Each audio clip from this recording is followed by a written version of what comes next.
moi ce matin. Dis à Dieu, j'ai besoin de t'écouter. Ma famille a besoin d'un ainsi, dit l'Éternel, pour sa restauration, pour sa délivrance. Prions tous ensemble. Au nom de Jésus, alléluia.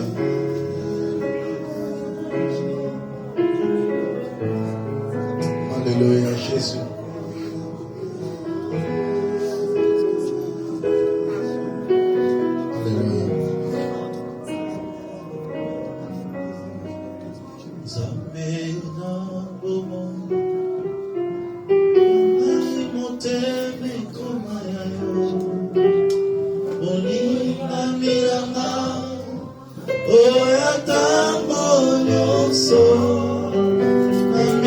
Kabira yo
pour ce moment merveilleux que tu nous accordes de s'approcher dans ta présence.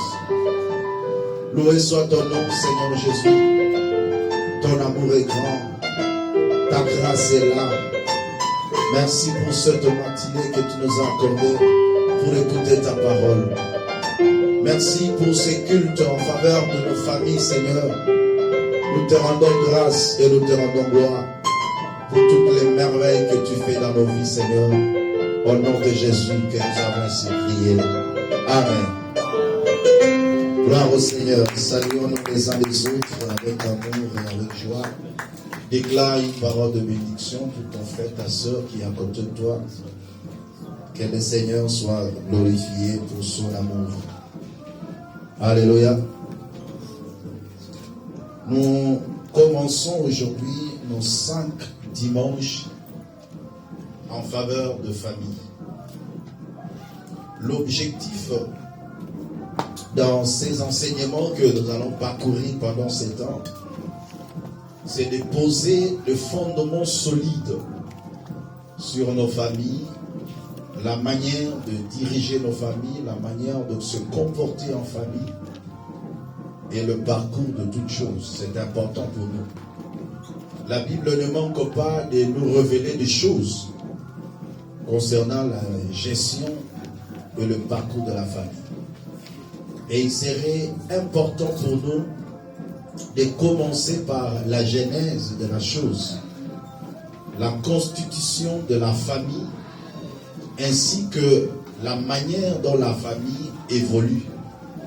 Et cela reste important et indispensable pour nous de comprendre et de maîtriser. Amen. Alors aujourd'hui, nous allons commencer par le caractère sacré de la famille.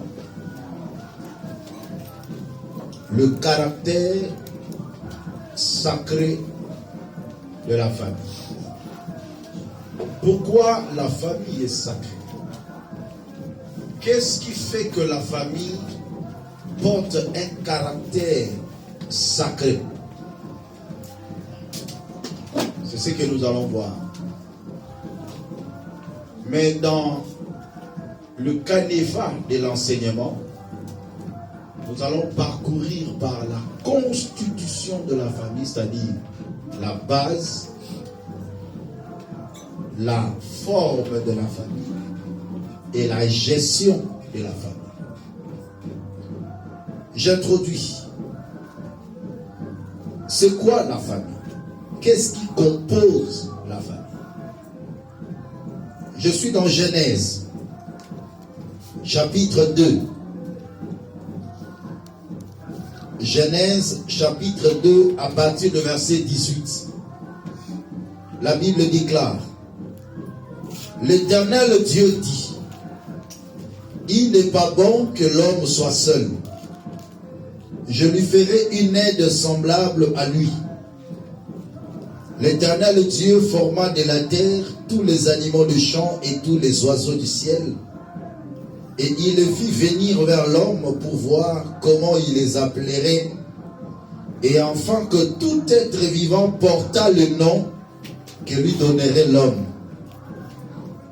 Et l'homme donna le nom à tout le bétail, aux oiseaux du ciel et à tous les animaux des champs. Mais pour l'homme, il ne trouva point d'aide semblable à lui. Alors l'Éternel Dieu fit tomber un profond sommeil sur l'homme, qui s'endormit. Il prit une de ses côtes et renferma la chair à sa place. L'Éternel Dieu forma une femme de la côte qu'il avait prise de l'homme, et il la mena vers l'homme. Et l'homme dit, voici cette fois celle qui est os de mes os et chair de ma chair, on l'appellera femme, parce qu'elle a été prise de l'homme.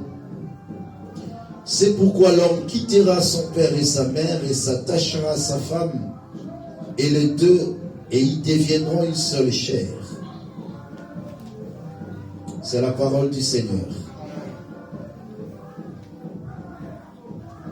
La constitution d'une famille commence par 2 personnes.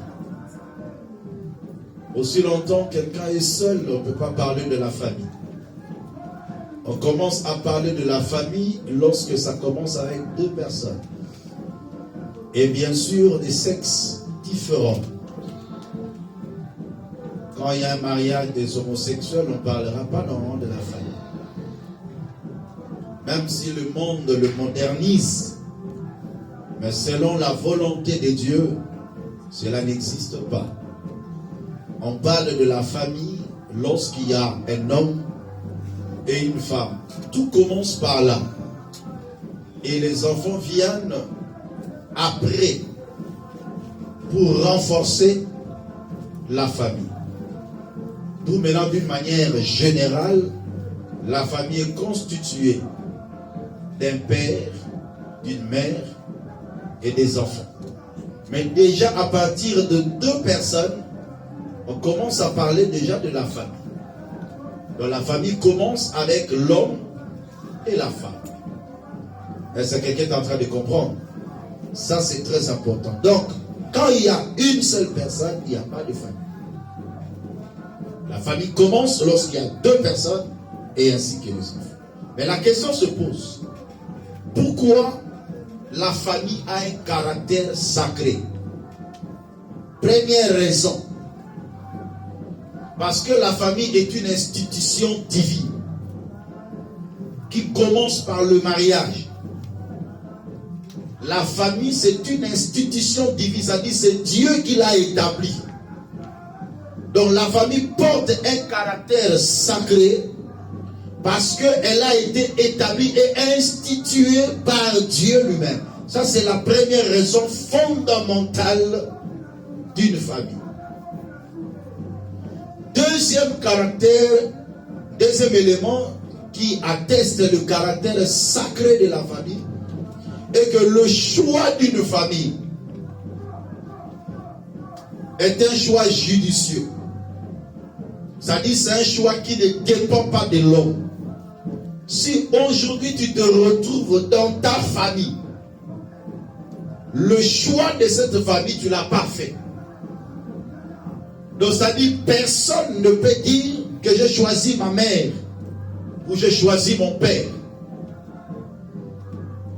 Je crois que dans la plupart des cas, si ça nécessitait seulement de choisir, beaucoup n'allaient pas choisir leurs parents.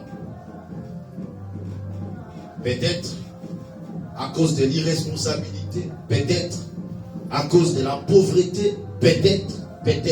Il y a tant de raisons.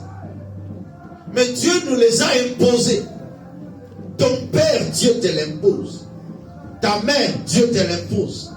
Tes frères dans la famille, Dieu te l'impose. Tu n'as pas choisi d'avoir pour frère celui que tu as. Tu n'as pas choisi d'avoir pour sœur celui que tu as. C'est un choix judicieux. C'est Dieu qui impose. Et un père ne peut pas choisir un enfant.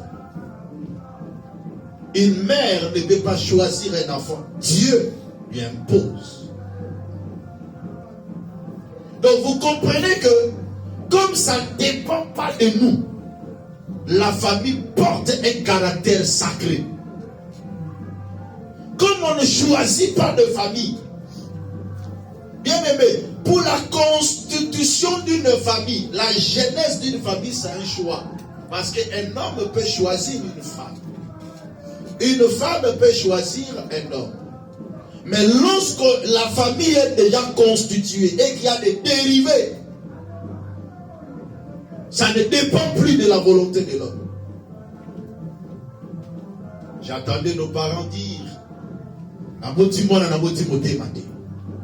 donc pour dire que si ça dépendait vraiment de moi, parfois cet enfant n'allait pas se comporter ainsi. Mais il se comporte ainsi. C'est ton enfant. Alléluia. C'est ton enfant. C'est un choix judicieux. Ça dit, ça ne dépend ni de celui qui veut, ni de celui qui court. Le choix de ta famille, Dieu t'a imposé. Est-ce que quelqu'un a compris? Troisième point, qui fait le caractère sacré.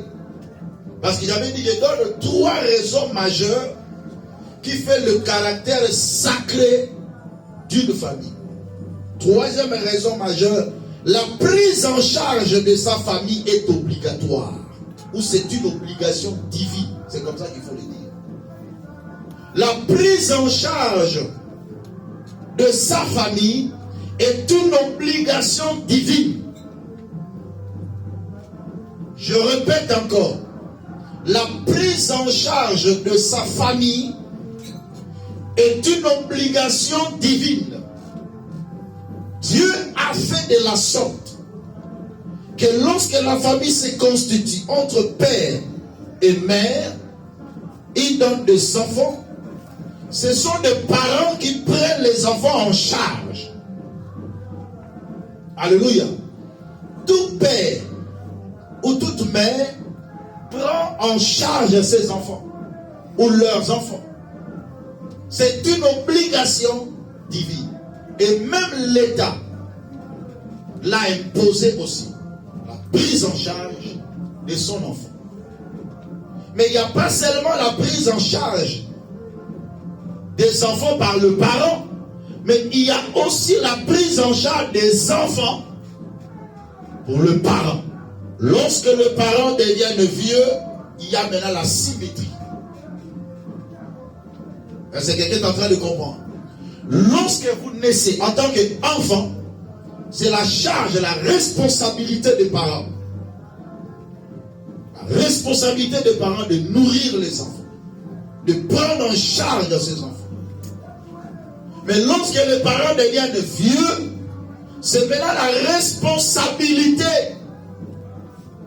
de qui? Des enfants vis-à-vis de leurs parents. On va lire quelques versets. 1 Timothée 5, 8. 1 Timothée, chapitre 5, le verset 8. Si quelqu'un n'a pas soin des siens, et principalement de ceux de sa famille, il a renié la foi, et il est pire qu'un infidèle. Si quelqu'un n'a pas soin des siens, la prise en charge, et principalement ceux de sa famille, il a renié la foi, il est pire qu'un infidèle.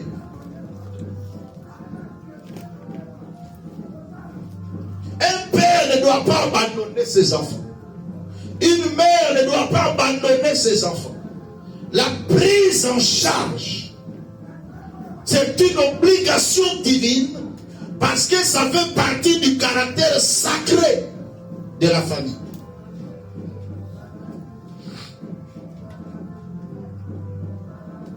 Alléluia. Ainsi, chacun doit s'attacher à sa famille. Les parents doivent prendre en charge leurs enfants et vice-versa.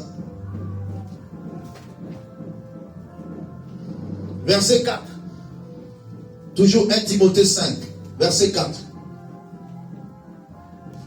Si une veuve a des enfants ou des petits-enfants, qu'ils apprennent avant tout à exercer la piété avec leur propre famille et à rendre à leurs parents ce qu'ils ont reçu d'eux, car cela est agréable à Dieu.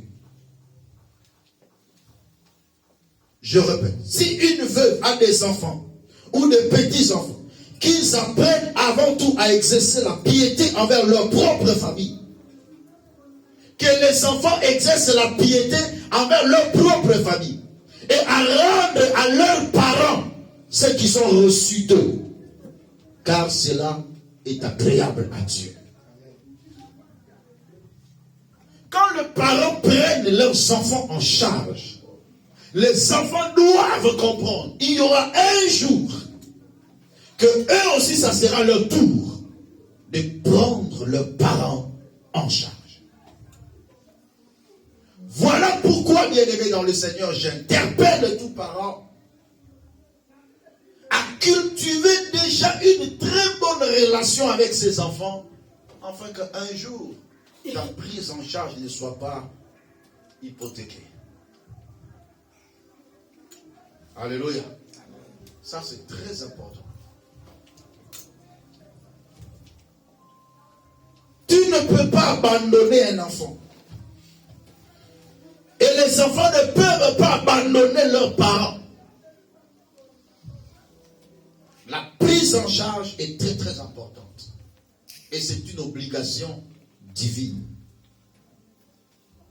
Si Dieu l'impose, c'est que c'est une responsabilité. Beaucoup de gens sont bloqués dans leur vie parce qu'ils ne prennent pas bien en charge leurs enfants. La joie des enfants amène la bénédiction auprès des parents. De la même manière, quand les parents aussi deviendront vieux, la joie des parents amènera la bénédiction dans la vie des enfants.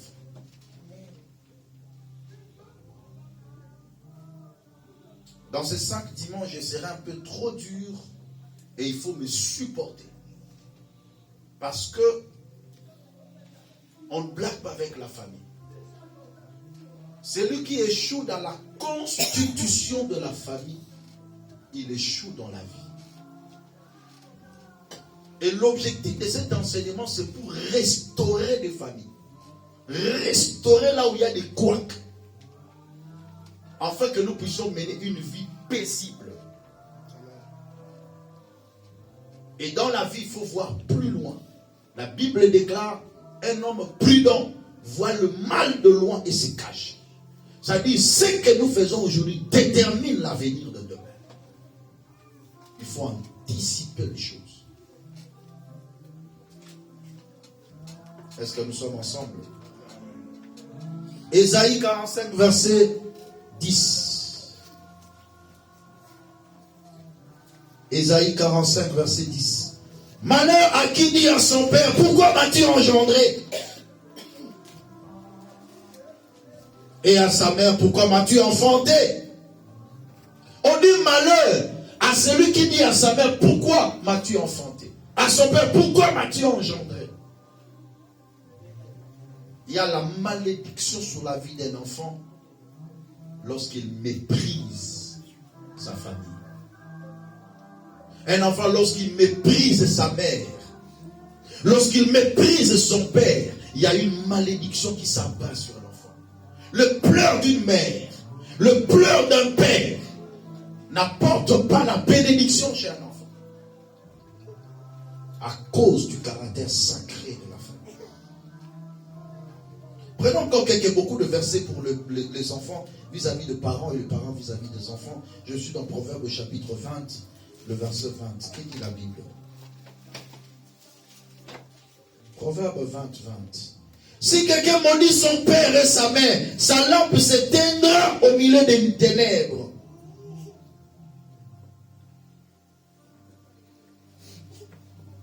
Si quelqu'un maudit son père et sa mère, maudit quelqu'un, c'est parler en mal contre ses parents. Un enfant doit peser ses paroles, ses mots. On n'engendre pas un père, on n'enfante pas une mère.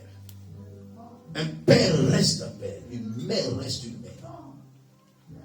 Celui qui maudit son père et sa mère, la Bible déclare sa lampe s'éteindra au milieu des ténèbres. C'est-à-dire, lorsque la difficulté arrivera et va couvrir sa vie, il n'aura même pas une lueur d'espoir. Il ne verra pas la lumière apparaître dans sa vie. Voilà pourquoi Éphésiens 6, verset 1er nous dit, et c'est la base de toute chose. Laissez-moi insister un peu sur nos enfants, parce que cela est très très important. Il y a des parents qui désirent bénir leurs enfants, mais le caractère des enfants entraîne la malédiction dans la vie des enfants. Enfants, obéissez à vos parents. Éphésiens 6, 1 à 4. Selon les seigneurs, car cela est juste. Honore ton père et ta mère. C'est le premier commandement avec une promesse. Afin que tu sois heureux et que tu vives longtemps sur la terre. Enfin, obéissez à vos parents. Selon le Seigneur. Car cela est juste. Parmi les 10 commandements, le premier commandement qui s'attache à une promesse, il dit honore ton père et ta mère.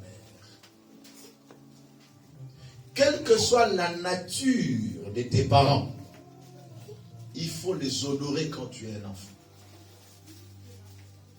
Alléluia. Il faut respecter les parents.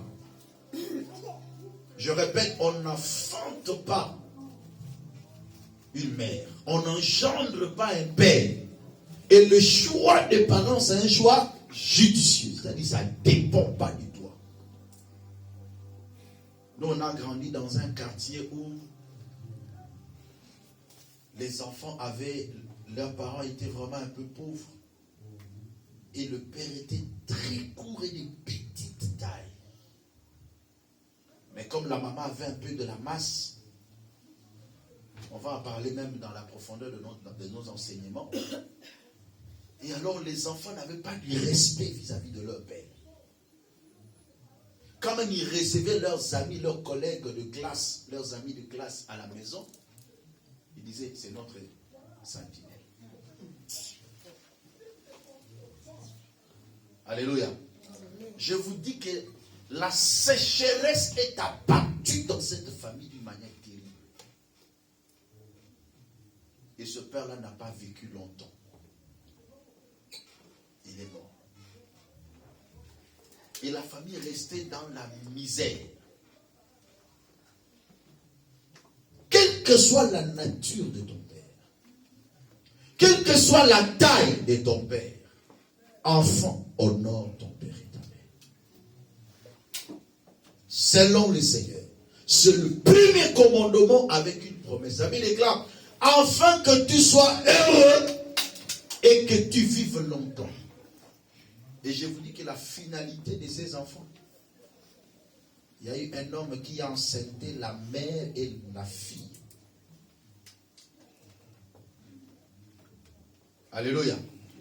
Une seule personne a enceinté la maman et la fille. Le désordre est entré dans la famille. Pourquoi? Parce que le père n'était pas honoré dans cette famille.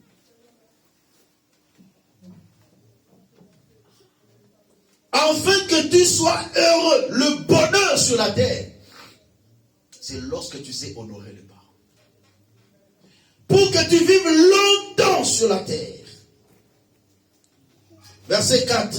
Et vous, pères, n'irritez pas vos enfants, mais élevez-les en les corrigeant et en les instruisant selon le Seigneur. La responsabilité des parents. N'irritez pas vos enfants. Ne faites pas des choses pour pousser l'enfant à s'irriter, pour que ce soit une occasion de chute, afin que l'enfant te maudisse. Ou ne t'obéisse pas. Fais appel à la sagesse lorsque vous êtes en train d'orienter les enfants. Parce que, si la Bible insiste sur ce point, que vous, parents, n'irritez pas vos enfants, c'est qu'il y a certains parents, aussi par leur conduite, poussent les enfants à faire des choses qui ne sont pas correctes. Voilà pourquoi d'entrée de jeu, le comportement des parents influence aussi la vie des enfants. Les désordres dans la marche des parents influencent la vie des enfants en telle enseigne que les enfants n'ont plus de respect vis-à-vis de leurs parents. Nous avons une responsabilité en tant que père. La manière de parler, la manière de se comporter, la manière de s'habiller, notre façon d'être affecte la vie des enfants. Et tu pourras, par ta propre faute, détruire ta famille. Pourquoi? Parce que tu t'es mal comporté. Est-ce que quelqu'un comprend? C'est très important. Si toi, parent, tu t'habilles mal, comment veux-tu que l'enfant te respecte aussi? Ou quand l'enfant aussi va s'habiller mal, qu'est-ce que tu diras? Parce que les parents sont appelés à prodiguer la leçon et à être un modèle pour leurs enfants. Comment tu peux défendre quelque chose à ton enfant? C'est que toi-même tu fais. Il y a des enfants dans leur vie qui sont traumatisés à cause des différents événements qu'ils ont vécus. On va en parler plus loin. Lorsqu'on va parler maintenant en profondeur sur la gestion de la famille, il y a beaucoup à dire. Mais là, je suis d'abord dans l'introduction, la prise en charge. Chacun doit savoir comment faire venir la bénédiction sur sa famille. Spirituellement aussi, cette prise en charge est importante. Ézéchiel 44, verset 30. Ézéchiel 44, verset 30. Oh Seigneur, aide-nous. Ézéchiel 44, verset 30. Nous lisons la parole au nom de Jésus-Christ. 44, 30. Les prémices de tous les fruits et toutes les offrandes que vous présenterez